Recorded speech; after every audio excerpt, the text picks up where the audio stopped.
Hey there, Ryan Reynolds here. It's a new year, and you know what that means. No, not the diet. Resolutions. A way for us all to try and do a little bit better than we did last year. And my resolution, unlike big wireless, is to not be a raging and raise the price of wireless on you every chance I get. Give it a try at mintmobile.com/switch. $45 upfront payment required, equivalent to $15 per month. New customers on first 3-month plan only. Taxes and fees extra. Speed slower above 40 gigabytes on unlimited. See mintmobile.com for details. This episode is brought to you by Allstate. Some people just know they could save hundreds on car insurance by checking Allstate first. Like you know to check the date of the big game first before you accidentally buy tickets on your 20th wedding anniversary and have to spend the next 20 years of your marriage making up for it. Yeah, checking first is smart. So check Allstate first for a quote that could save you hundreds. You're in good hands with Allstate. Savings vary. Terms apply. Allstate Fire and Casualty Insurance Company and Affiliates. Northbrook, Illinois. When it comes to towing, seeing is believing. That's why Chevy Truck's advanced camera technology offers up to 8 available cameras for 14 unique views, so you can focus on the view that really matters. Chevrolet, together let's drive. Learn more about Chevy Trucks at Chevy.com. Safety or driver assistance features are no substitute for the driver's responsibility to operate the vehicle in a safe manner. Read the vehicle owner's manual for important feature limitations and information. This episode is brought to you by Intuit TurboTax. Didn't file with TurboTax last year? That's in the past. Now, Taxes is getting the TurboTax app and filing your own taxes for free if you didn't file with them last year. File by February 18th. All tax forms, all 100% free. Now, this is Taxes. Intuit TurboTax. New filers and filers who didn't use TurboTax last year only must start and file your own taxes in-app by February 18th. Excludes TurboTax Live. Full terms at TurboTax.com. Welcome back to another exciting edition of the Pointless Exercise podcast. So with the big news today that the Cubs had lost Jared Young to the Cardinals. Wait, no, that's not it. Had the Drew Smyly exercised his option? No, that's not it. Oh, that's right. They fired David Ross and they hired Craig Counsell. And I was looking for a guest, and Tom Loxas reached out to me to be on his podcast, the Beers and Beat Writer podcast, even though I'm not a beer or a beat writer. But I've been on that podcast many times, and he's been on this one. So what we decided to do was we just both recorded it. So you can listen to it here on your favorite podcast feed, Pointless Exercise. You can go listen to it on Tom's, or just listen to it twice. So anyway, this is that conversation. This is Tom Loxas and me talking about the Cubs' new manager, Craig Counsell. Well, I mean, at least for the purpose of my pod, are you having a beer? I am. I found a fitting one, too. Oh. I'm having a Supper Club lager from Capital Brewery in Madison, Wisconsin. There you go. Just for our new boss. Yeah, I got a feeling little Craiger. Wisconsin might come up. What are you drinking? I'm actually just kicking it old school with a Sierra Nevada Pale Ale. It was I went to. Have you ever been to La Corolla in Chicago? No. Okay. Anyways, it's like a well-known like Italian little spot, and the owner used to come into Joe's all the time and invite me in, and I just could never, get a chance to go. So I finally went the other night to his wife and I's anniversary, and they weren't ready for us yet. And it's such a small place; they don't have like a bar that you can wait in. So he's like, "Go next door and have a drink." And when you're done, you can just bring it over. And it's this dive bar that apparently I just figured out is famous, but I had never been in there. It's called Richard's. It's like an old kind of like mob haunt. And you go in there, and it's like you got transported back into like the 60s, like for sure. And it's like people are smoking in there. I'm just like, what the fuck? Apparently that's a known thing that they're just like, fuck it, we'll pay the fines. People are allowed to smoke in here. So maybe you went through a portal. My wife was like, and you were actually in the 60s. I swear to God, it was. I was waiting for like Tommy from Goodfellas to come in there and just like whack somebody. It was really, yeah. And all the beers were $3, that's kind of cool. Yeah. Yeah. So I got myself a Sierra Nevada. They didn't have too much on the list, but that worked for me. So I was like, all right, I enjoyed that. But yeah, we got to talk about the news that everybody saw coming. Not a surprise. everybody was waiting. I've been Finally talking about it just for happened. months. How shocked were you? On a scale from 1 to 10, I was like a billion. I didn't think there was any chance. I hadn't even pondered the possibility. So I give Jed a lot of credit. That's not only is it the right move, but nobody saw it coming. That's very rare these days. Mm-hmm. I mean, it's pretty clear. I don't think David Ross saw it coming. Not a whisper. No. So what was this they just said? Because I was in and out of the car during this whole news cycle. I didn't even see the teasing tweet about the mystery team and him going to a team that already had a manager. I just got the report while I was in the car. Bernstein broke it that that he was hired. Yeah, so, holy shit! I was having lunch and I checked Twitter and people were tweeting at me, and I couldn't figure out what they meant. I'm like, what? Mm-hmm. They're like, boy, you must be. Anybody checked on DeCipio? Is he okay? Is is he at Taco Bell celebrating? Which ironically, I actually was having lunch at Taco Bell because I live in Rockford and that's the only place you can eat. But yeah, then I saw. I guess it was Ken Rosenthal, I think, first reported that Counsell was going to manage, but it was not going to be the Brewers or the Mets. That was kind of the first hint, and there were people like, "Oh, it should be the Cubs." Nobody thought it was actually going to happen, and then it did. And he almost doubled. Crazy. I was. He almost doubled the amount. I don't even know who the highest paid manager was. It was $4.5 million, and now he's $8 million. Who was it before? I don't know. Got to be somebody good, like Pedro Grifol. Yeah. Is it Bochy? That cost that much to get him out of retirement? I mean, he'd certainly be at the top of my guest list. Yeah. Yeah. So it's crazy. I tweeted it out. I was actually thinking about this yesterday on my walk with my dog. I was thinking like, yeah, Counsell's out there, and I just got done watching the World Series and thinking about like what a difference maker Bochy is, and just thinking like Ross can't really be their point C guy, can he? Do they really like him that much? Or is he even point B? They're overlooking. Yeah, I mean, well, yeah, it's like there's still more between point A and point B. Still, I know you're definitely. We've talked about this many times on each of each other's pods, but. I was more forgiving of his in-game blunders just because I did think that he was a good culture guy, and I thought that he had, the respect of the clubhouse. So I was always kind of like, whatever. But, with not only, the collapse towards the end, but just some of the stubbornness and just watching good managing in the playoffs, especially with Bochy. I just kind of got jealous there for a minute. I was thinking, like, man, Counsell's out there, and if Theo was still around, I bet you they would put their chips in on that. And lo and behold, Jed was working behind the scenes to get it done, so I guess I underestimated him. I was just hoping that I was hoping Counsell would go to Cleveland just to get him out of the division in the league. I did not expect that he was going to come to the Cubs. Yeah. I mean, I never thought I thought it was going to be like everybody else did. I thought he would just end up jumping ship to the Mets or staying in Milwaukee. So, yeah. I guess apparently he did want to come here. And not only that, but the Cubs ponied up. And I don't know, does that make you feel better about it, being that they made him the highest paid manager? Yeah. I mean, it's kind of rare, right, that they actually flex their muscles and, act like a big market team. And then they did. And it's... For them, managers don't count against the competitive balance tax, so the precious don't never go over the CBT. They don't have to worry about that with him.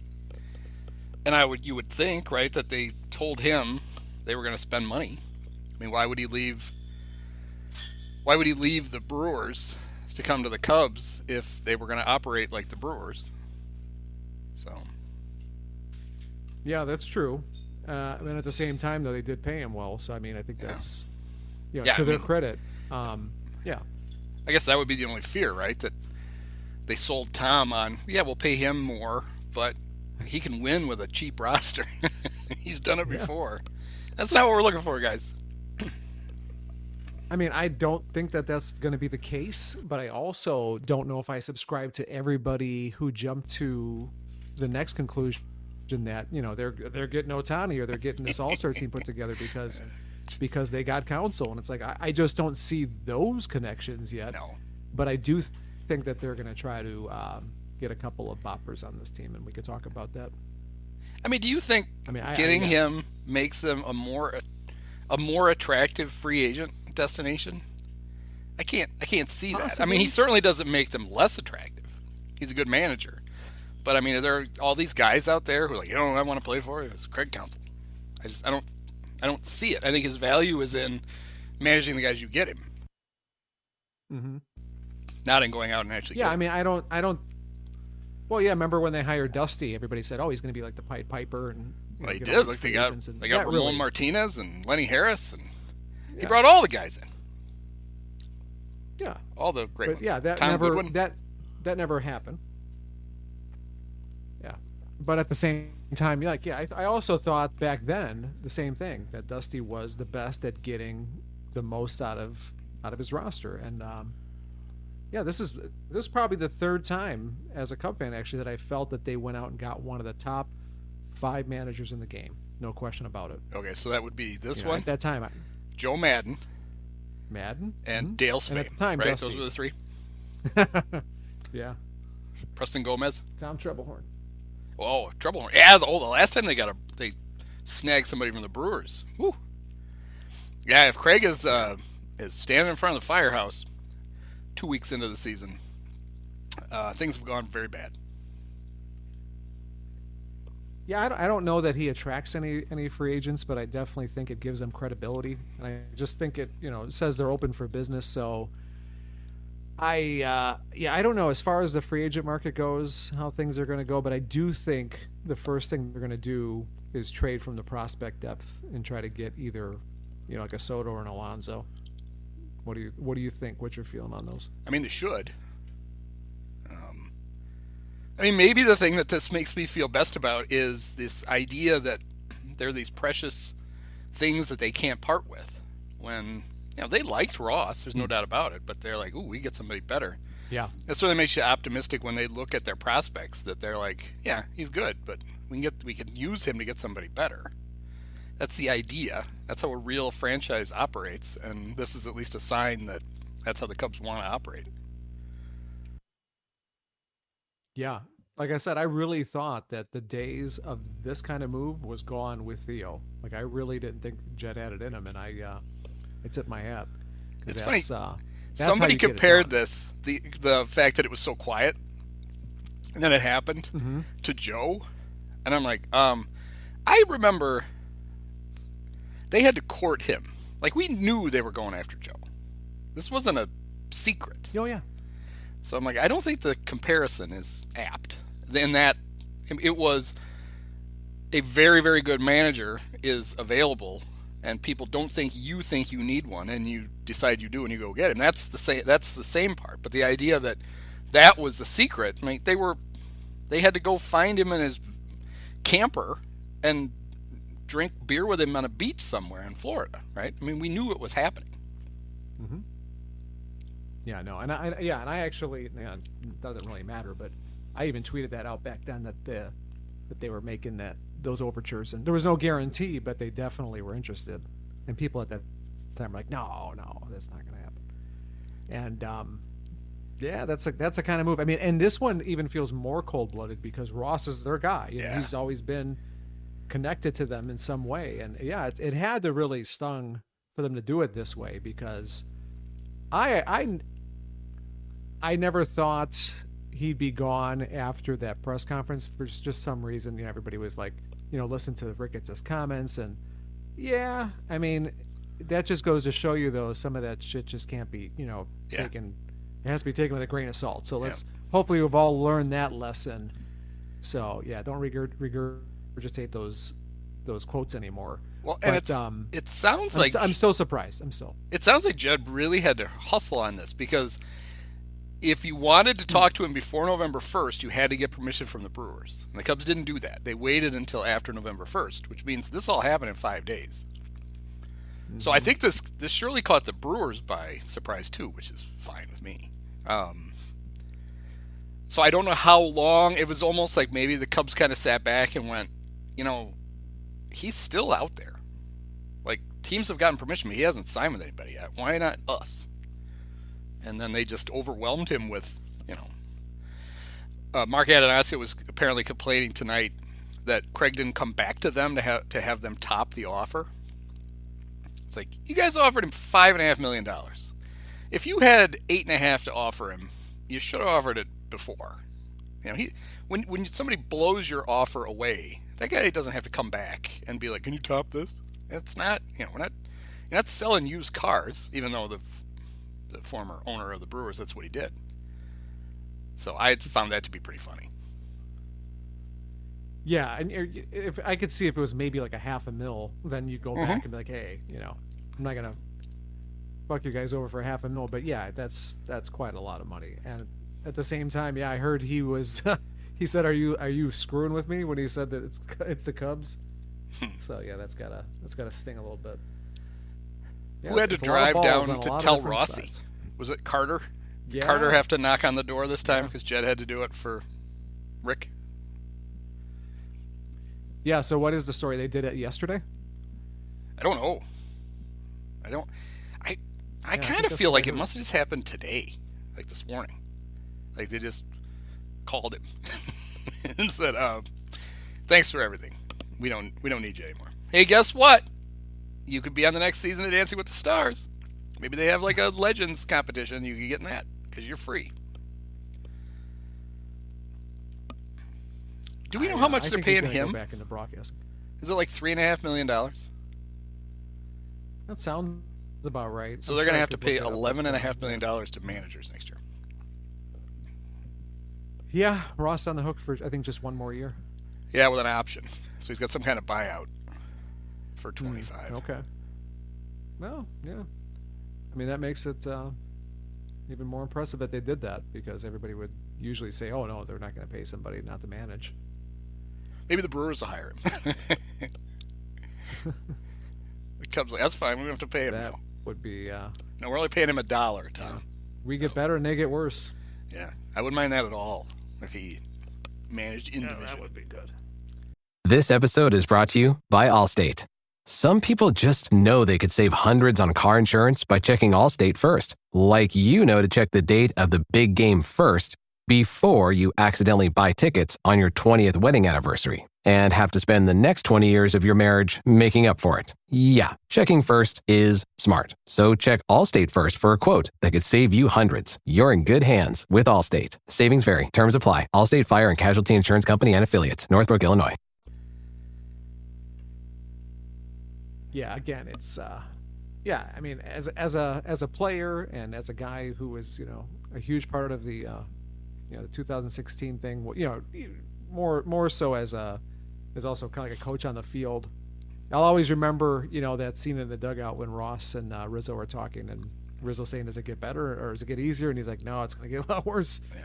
And it's just, that was, and the whole, the whole him hitting a home run in his last game ever in one of the World Series. That, I'll always think of him in that way. But yeah, as a manager, I was ready to move on. I will too. I'll always think of Game 7 and David Ross. I'll always think of how he hit the solo home run, which almost made up for the error, the wild pitch that scored 2 runs, only having Aroldis throw fastballs so that he gave up a home run to Rajay Davis. I had such a warm, fuzzy feeling for that dolt.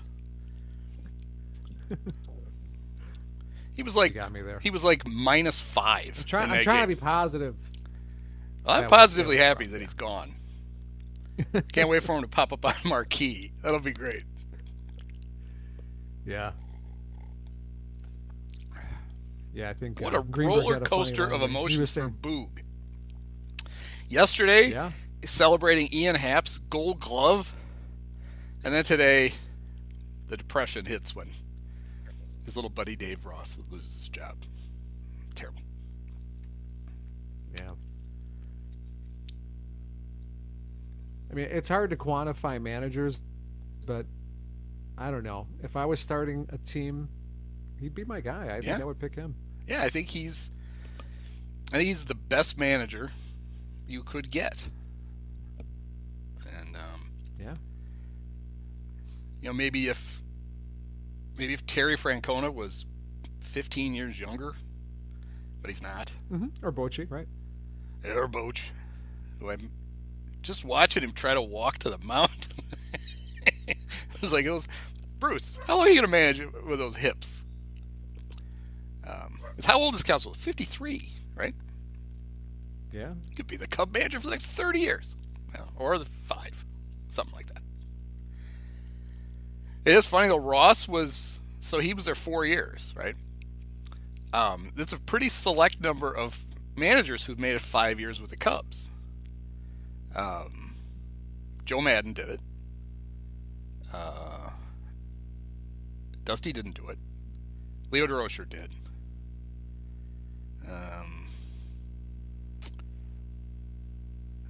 Joe McCarthy probably did. And, Charlie Grimm, add them all together, he was there forever. And probably Frank Chance, and that's it. And Ross almost did it.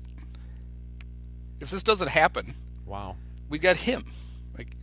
Him and Riggleman don't really belong on that list. How long was Riggleman? He was 5 years. Wow. Dusty was 4. Lou was 3.5 when he decided, I gotta go take care of Mom. Screw this. He brought out the lineup card one day and looked at it and went, I don't think Mom's feeling very good. Sorry, Jim, I gotta go. This is making me sick to my stomach. Imagine what it's doing to my 85-year-old mother. That was bizarre. It is funny, though, how now all of a sudden it's like, oh, I hope they can keep the coaches. It's like, I trust Craig Counsell to hire coaches, right? Yeah, yeah. Oh, Tommy Hotovy. It's like, the Brewers have had pretty good pitching, and I don't think Tommy Hotovy was their pitching coach. I think they'll survive if he decides not to keep some of these guys. How'd you like to be John, is it Mal? I always want to call him Malley. It's Maley, right? Yeah, he just he just found out. Hey, I'm back in the big leagues, and then the next day, what Craig's happened? like, oh, I still have my condo in Des Moines. Well, that's probably good, John. You might need it. Craig's like, yeah, slow down on that pack job. Hang tight there for a minute. Which one are you? Are you the one that fixed Jason Hayward before he ever played for the Cubs? Oh, you are? Yeah. You know what? Maybe Des Moines would be good for you. Seems your speed. We need you back at the hit lab. You're more valuable to us in the hit lab.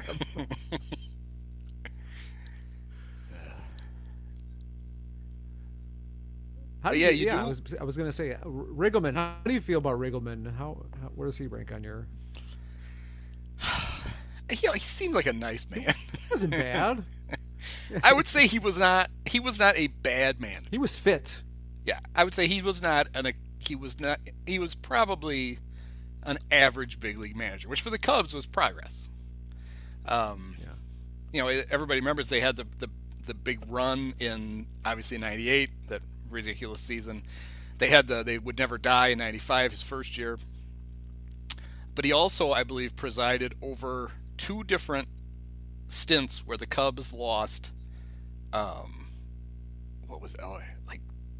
They lost like 40 of 50 games, twice, including the thing we learned to remember this crap was that not only did the '97 team start out 0-14, but the '96 team ended like 2-13. So there's like a 30-game span there where they won 2 or 3 games. Wow. And that happened to Jimmy. That's impressive. But he kept his job for a while. Yeah. But yeah, he was. Yeah. It's funny. The thing I always liked about Riggleman was he would get asked, and the manager show the next day about his decisions. He always had like a thought out reason for why he did what he did, even when it didn't work, which was most of the time. It kind of seems like he knows what he's doing, and he's just got a terrible team. And that's probably the reality of what it was. he was the first Cub manager in a long time who actually got a job after he got fired by the Cubs. It had been decades since anybody had That's done that. true, yeah. And the Reds, Well, right? what do you think? Yeah, what do you think they do next now? What's your gut? Well, I don't think they're calling Marcus Stroman's agent anytime soon. Oh man, and yeah, talk about a great Cubs week. Yeah, That was talk about a terrific get out news. of jail free card. Jed's like, Yeah. well, maybe Jed was like, hey, Tom, we got 21 extra million. Can we spend 8 of it on Craig? No, I don't think anybody expected it. I don't think the Cubs expected it. They're like, well, obviously he was so bad. He's not going to. It's this is as bad a year as it is for free agent hitters. It's a really deep class of pitchers. So you would think if you're coming off an injury-plagued, unproductive second half, and you got 21 million guaranteed, you're just gonna try to get through next year healthy and then cash in. And Yeah. he decided, I can do it.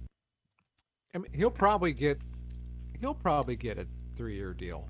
Yeah, I mean, somebody will give him a 2 and a 1. Yeah. He's a smart guy, and he likes to remind people of that.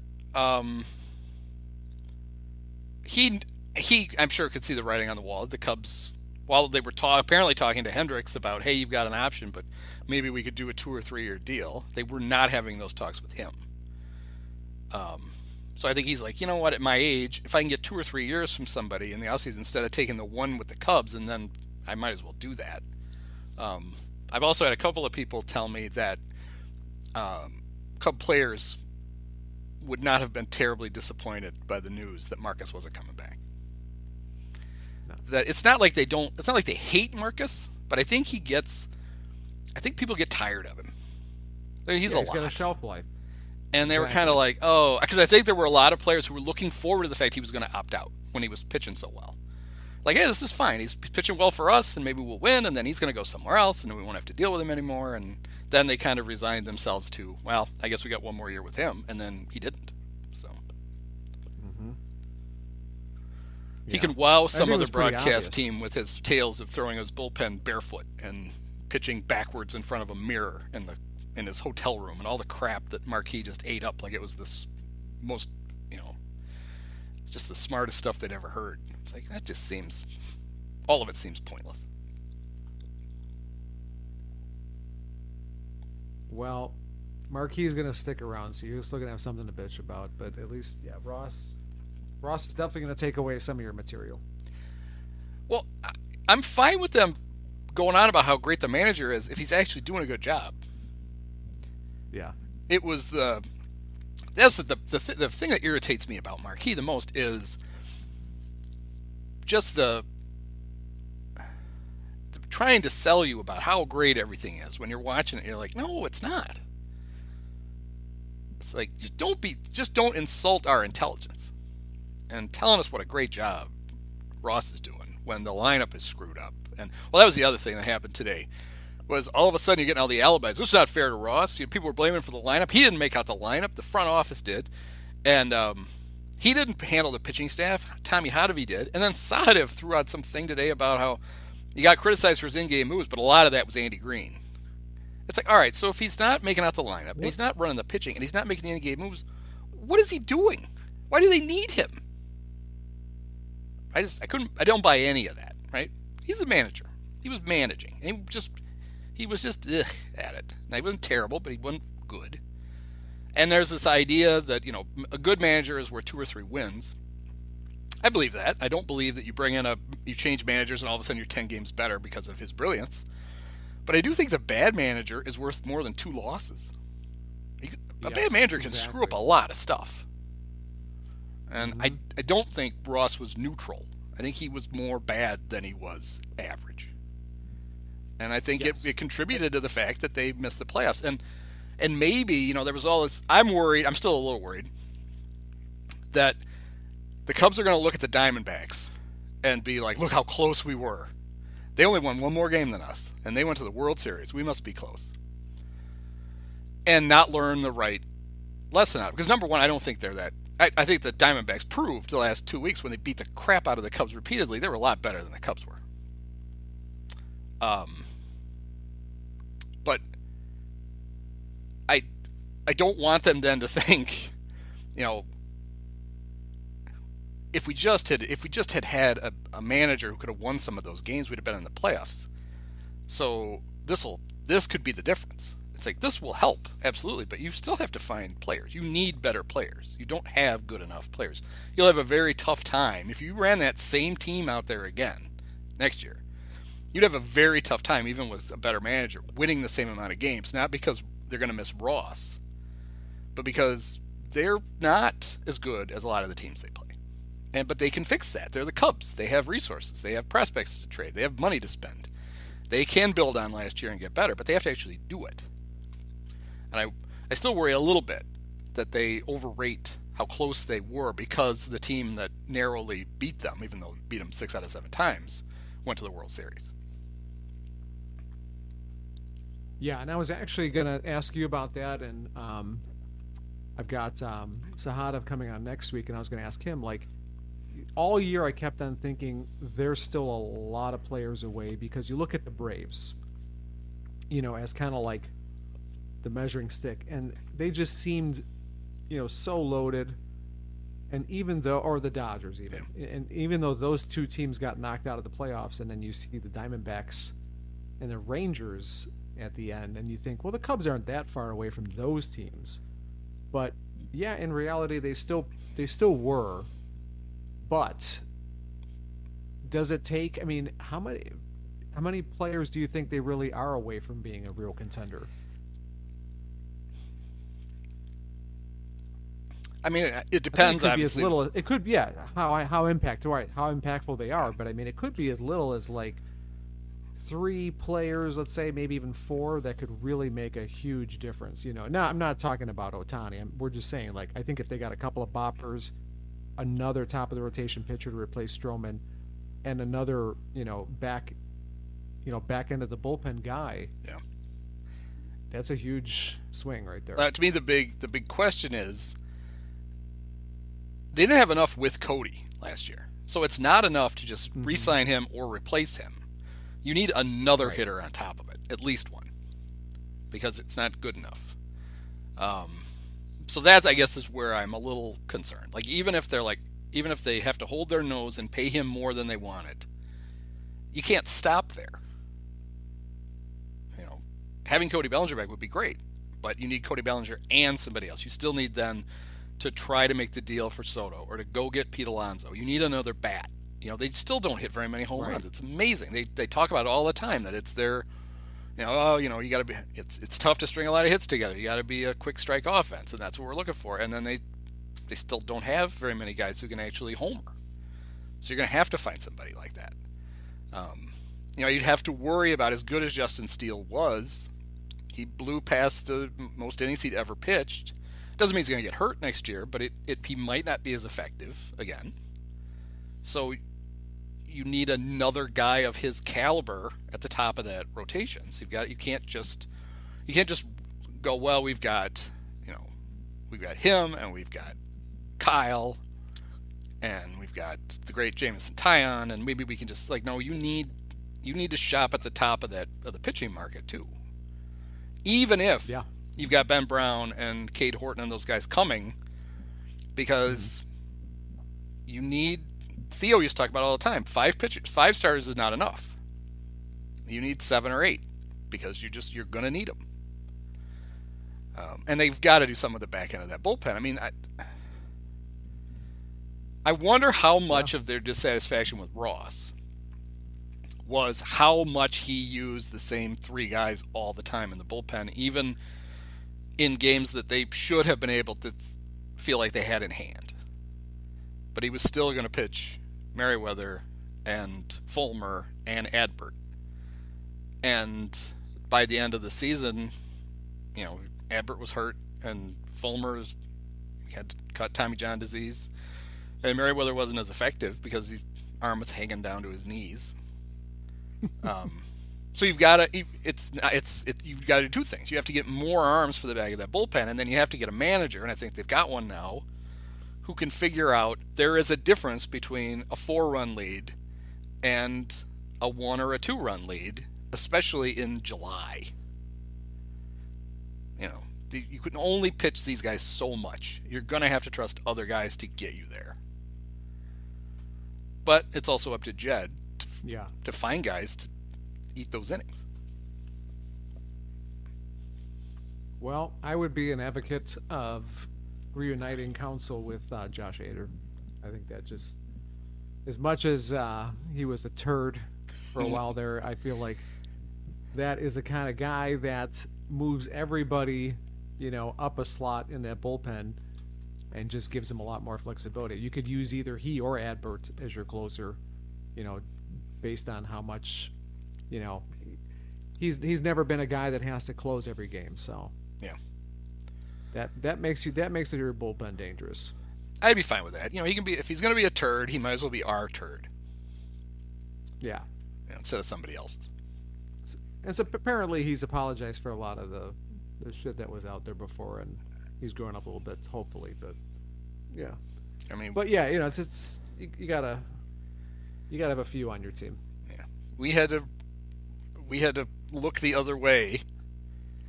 Yeah. The year we won the World Series, and Hader ended anything that bad, so no. Yeah. So. Yeah, my wish list would be Soto and Hader. Although Soto still, we're going to be right back in the same situation where all year long we're going to be talking about how Soto's going to be a free agent. So we'll be right back into that cycle again. But I just feel like I'd rather trade for him, honestly, than to re-sign Cody. As much as I loved Cody, I'd be more than happy to have him back. But I feel like if you were able to trade prospects for Soto and then put money into either a top of the rotation pitcher, Hader, or even Chapman at third, it just gives you maybe more flexibility that way. So I think they're going to probably trade for a pitcher too, but yeah, I think they know that they need a top end of the rotation guy. Yeah, I don't know that I'd be that excited if they got Matt Chapman. I don't want anybody blocking Nick Manning at third. No, but I do think he's a good buy low candidate, and I do feel like he makes the defense. I kind of feel like in this market, somebody's going to pay him, and I want that to be the Cubs. There are guys I want them to pay. His bat has really fallen off. His defense is not as good. He can still throw. He's an incredible arm. But this is not the Matt Chapman from even 3 years ago, and he's only going to get older. He's not going to get younger, and. I would rather, if that was I think you can buy lower on Jamer, and I would just keep him and play him at his actual position. Oh, I'd be fine with that, sure. Yeah. I'm good with that. And he actually sounds like he wants to be here, so that might just work out.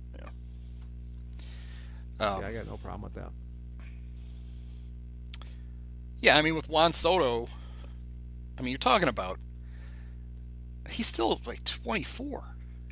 It's ridiculous how young he is. They throw around generational hitter, but he really is one. Like he's.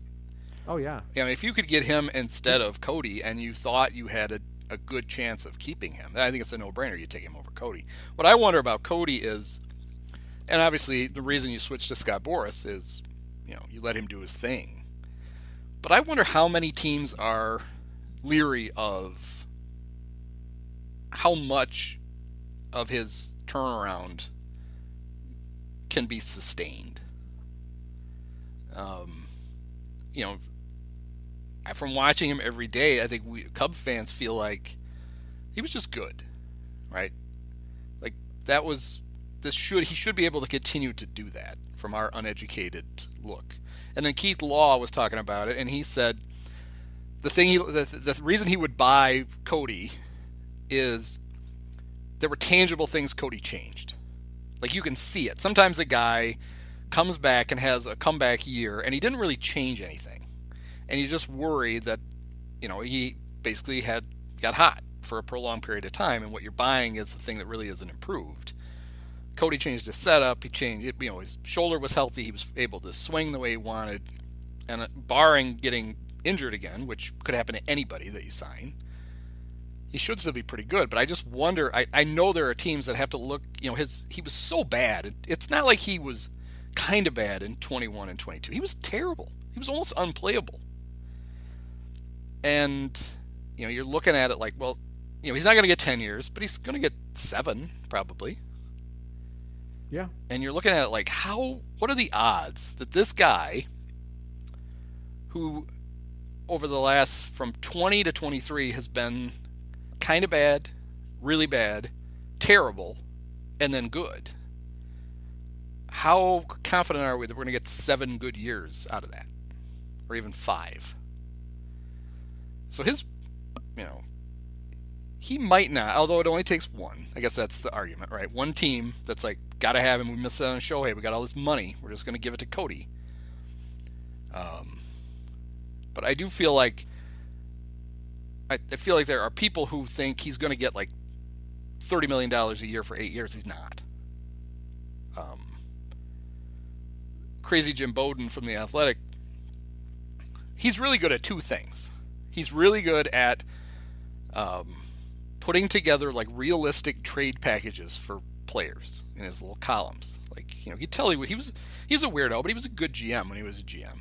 And he's really good at forecasting what players are going to get in free agency. He has a good read of the market. He's got Cody at like 6 years, $24 million a year. I mean, I would do that. The qualifying offer is 20. So that's, if you think of the qualifying offer as a slightly above average major leaguer, 24 for a guy who could be really good is certainly an investment that I would take. I think Boris, of course, is counting on it being more than 24. But there's no reason the Cubs shouldn't be in that ballpark. No, I think for some reason the number 7 scares me, but 5 to 6 I could swallow a lot easier. Like you were saying, there's definitely some more risk with him. But I'm glad that Keith Law pointed out those things, so that it makes me feel a little bit better about it. But because there is the stuff. I'd almost rather. And we talked about it, like even like later in the season, he started to hit the ball harder. But the early returns on his being productive, he still wasn't hitting the ball very hard. And not all of that can just be hand waved away with he stopped taking a big stride with 2 strikes and just tried to put the ball in play, and that's going to bring your exit velocity down. That's true. But we knew from watching that wasn't all. He wasn't really like ripping the ball. And then ironically, after he came back from the leg injury, I think he drove in like 75 runs in the last 80 games or something. And he was making a lot more consistently hard contact. But even at that, if you want to be a pessimist, you look at that, it's like, well, that's half a year. So, and I think everybody, we've lived through this whole thing with like title inflation, where nobody's a general manager anymore. Now they're a president of baseball operations, so that they can be stolen away from other teams. You have to like recalibrate. Like, I always call Jed the GM when apparently Carter is the GM, even though he doesn't do the GM stuff. I kind of think with free agent contracts, we're going to need to do that same kind of math and add a year or 2 onto them, because teams want to lower the AAV of the contract. So they kind of agree to a total amount of money, and then the player gets gets more to go a couple of extra years, but they don't get, like if it's a 5-year, $150 million contract, and they're like, we really would like this to be 7 at like 185. So that the AAV goes down, and they're like, that's an extra $35 million, 2 years, I'll do it. I think with some of these deals, especially the big money ones, they're gonna. It's almost like hockey, where the Blackhawks signed Marian Hossa for like 38 years. I think we're getting a little of that. We're gonna have to get a little of that in baseball. It certainly happened with the shortstops, other than Dansby last year. I mean, there's a reason that Trey Turner got 10 years. The Phillies don't expect him to play for them for 10 years, but then he only averaged like $30 million a year instead of 36 or 7, like it would have been had they done a deal for the appropriate amount of years. So I think when you think, I'm not wild about Cody getting 7, it might really be it might really be the equivalent of a 5 or 6 year deal. But I may be talking on my ass, and Boris may be like, no, I don't do those. let the other agents. Yeah, I mean, do if that. it's I don't pretty wanna do it. obvious, that they're doing it just to lower the AAV, then it'll be fine. But like you said, if it's 7 years across the board where you see the numbers, Yeah, if it's 7 are, to you know, 10, the same, then yeah, they're not lowering I'm the scared of AAV. That's they're paying. Right. Boris insisted on 210, and that's what they're getting. Yeah, isn't that the knock on Jed though? Is that he doesn't want to do those 10-year deals, like regardless of what? No, the he climate he is right wants now? to mitigate his risk and go as short as possible. And Uh-huh. as a general theory, that's fine. But but if you really want to add some stars to your team, you're going to have to make exceptions. You know, Yeah. you give Ian Happ 3 years. That's 3 years too long for me, but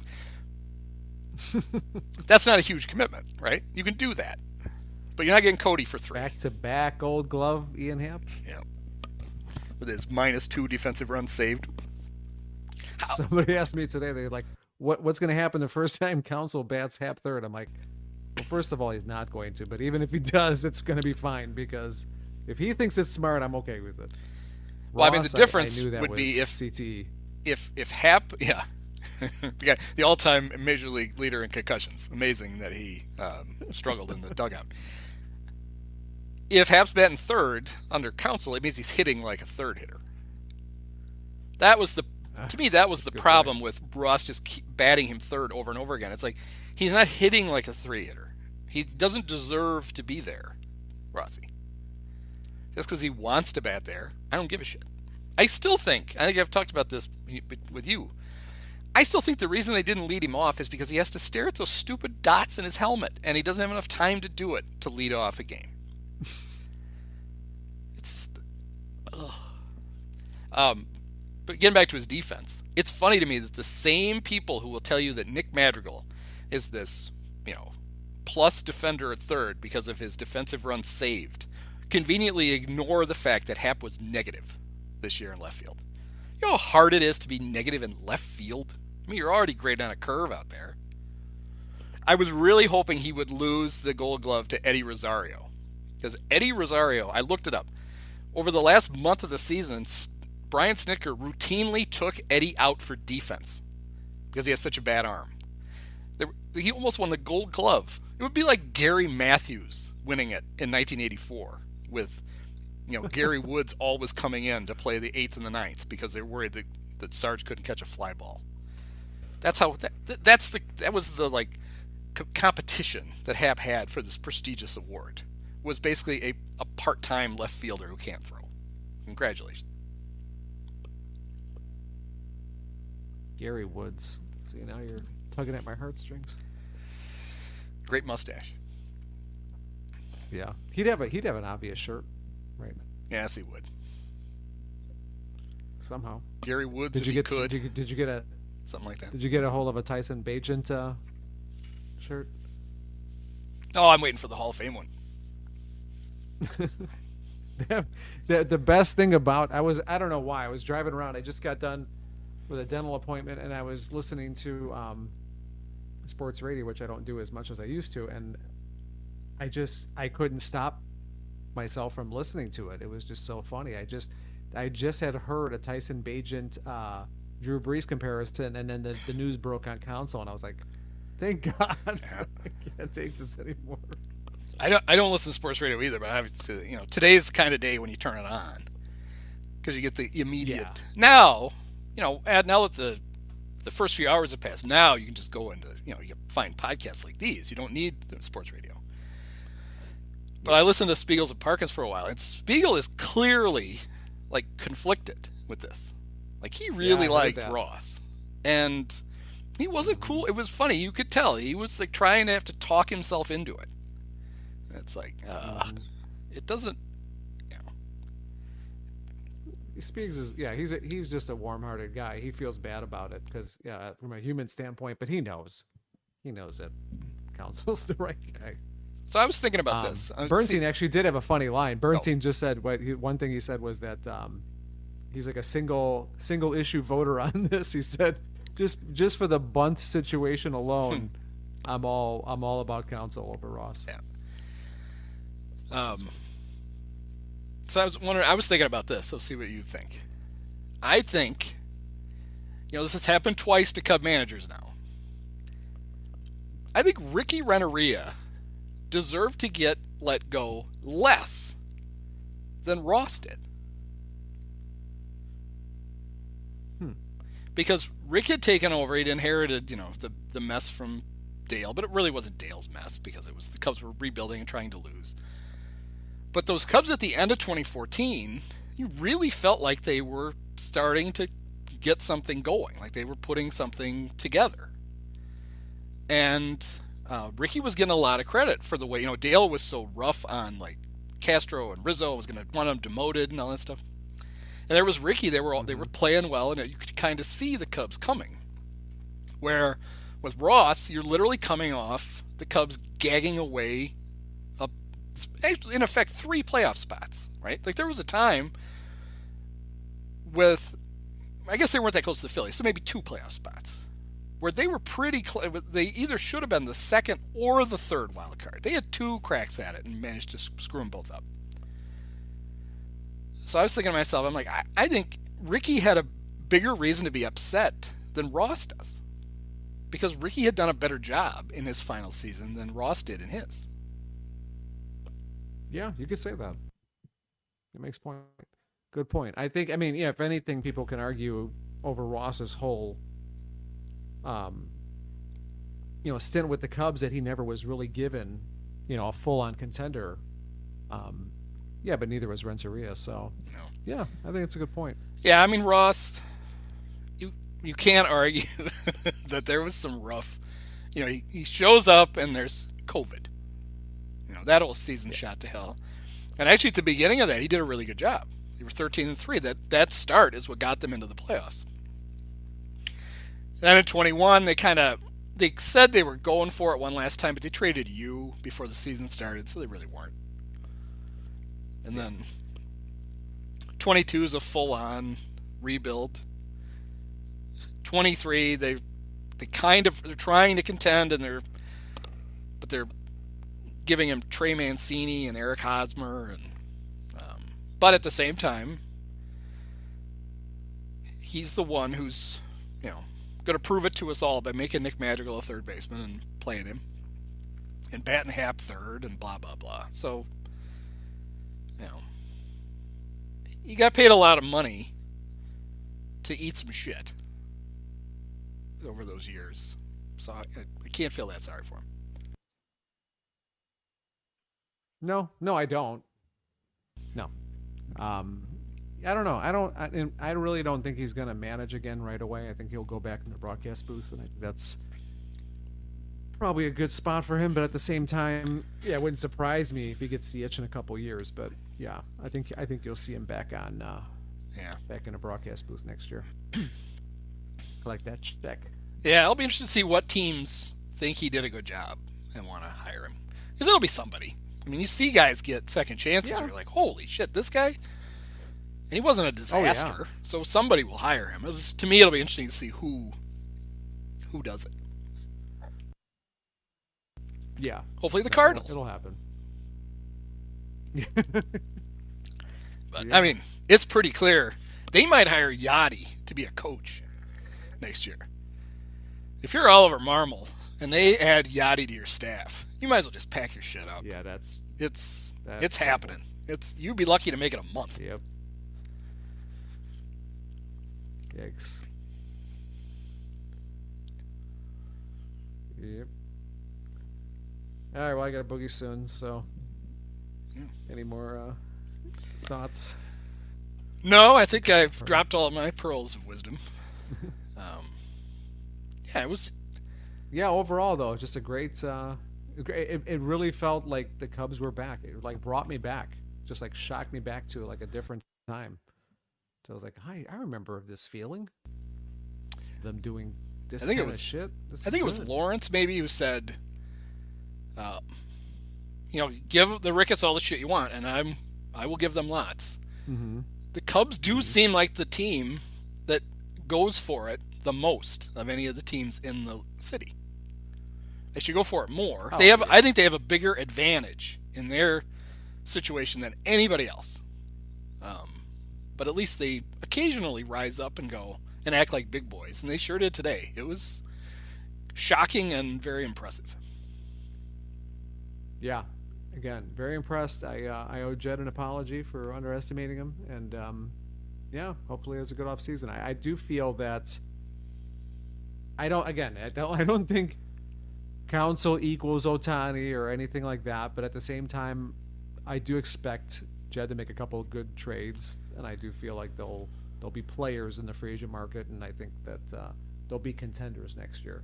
Well, I mean, just alone because yeah, like you said, if Counsell's managing your team, you're not going to win. I mean, I'm sorry, you're not going to lose as many games on the margin like Ross did, and you are going to win games on the margin. So that's a pretty big difference there. Well, and if you're Jed and you get Shohei somehow, you're handing him over to somebody who will actually know how to use him instead of Ross. So that's good. All right, good stuff. Yeah.